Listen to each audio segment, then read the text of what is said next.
এটি সদর উপজেলার বিষ্ণুপুর এলাকার একটি মাছ ঘাটের চিত্র। আড়তদার আর ক্রেতা বিক্রেতার হাঁকডাকে বেশ মুখরিত থাকে সকাল থেকে দুপুর পর্যন্ত। জাটকা সহ নদীর নানা ধরনের মাছ বিক্রি হচ্ছে হরদম। পহেলা বৈশাখ ঘিরে ইলিশের চাহিদা বেড়েছে কয়েক গুণ। তাই জেলেরাও বাড়তি লাভের আশায় নদীতে নামছে ইলিশ ধরতে। অথচ গেল মার্চ মাস থেকে নদীতে মাছ ধরায় চলছে 2 মাসের নিষেধাজ্ঞা। ইলিশ উৎপাদন বাড়াতে চাঁদপুরের মতলব উত্তর উপজেলার ষাটনল থেকে হাইমচরের চরভৈরবী পর্যন্ত 70 কিলোমিটার এলাকা জুড়ে চলছে জাটকা রক্ষায় 2 মাসের নিষেধাজ্ঞা। তবে নিষেধাজ্ঞা না মেনে দিনে দুপুরে মাছ ধরতে নামছে জেলেরা। পদ্মা ও মেঘনা পাড়ের প্রায় প্রতিটি ঘাটেই বিক্রি হচ্ছে জাটকা ও ইলিশ।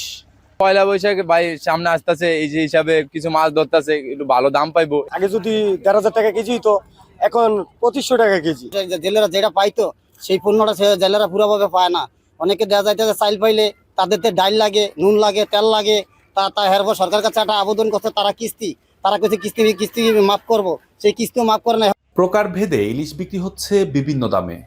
মাঝারি সাইজের প্রতি পিস ইলিশ বিক্রি হচ্ছে ১২০০ থেকে ২০০০ টাকায়, আর 1 কেজি ওজনের ইলিশ বিক্রি হচ্ছে ৩ থেকে ৩,৫০০ টাকায়। অনেক জেলে হয়তো আইনি মামলার ভয়ে নদীতে নামে না, কিন্তু দেখা যায় কিছু অসাধু জেলে নামে, যার কারণে দেখা গেছে আমাদের এই বিশেষ করে 1/3 জেলে 3 ভাগের 1 ভাগ জেলে প্রায় নদীতে মাছ ধরতে যায়। এ কারণে আমাদের এই জাটকা রক্ষা কার্যক্রমটা আমাদের কিছুটা হলো ফলপ্রসূ হচ্ছে না। জাটকা রক্ষায় প্রতিনিয়ত নদীতে অভিযান চালানো হচ্ছে বলে জানিয়েছেন নৌপুলিশ। আর জাটকা রক্ষায় আইন প্রয়োগের পাশাপাশি মানুষকে আরো সচেতন হওয়ার আহ্বান জানালেন জেলা প্রশাসক। কেউ ওই যে জাটকা নিধন যদি আবার বাজারে বিক্রি করে, আমরা তার বিরুদ্ধে ব্যবস্থা নিব।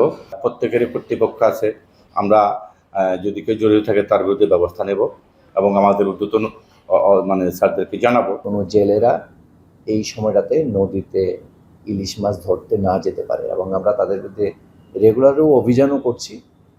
সফলতার দৃষ্টিকোণ থেকে যদি বলি, আমরা হয়তো পুরোপুরি সফল নই। চাঁদপুরে 2 মাসের নিষেধাজ্ঞার অভিযানে এখন পর্যন্ত জব্দ করা হয়েছে প্রায় 10 লাখ মিটার কারেন্ট জাল ও 2 মেট্রিক টন জাটকা। তালহা জুবের, এখন, চাঁদপুর।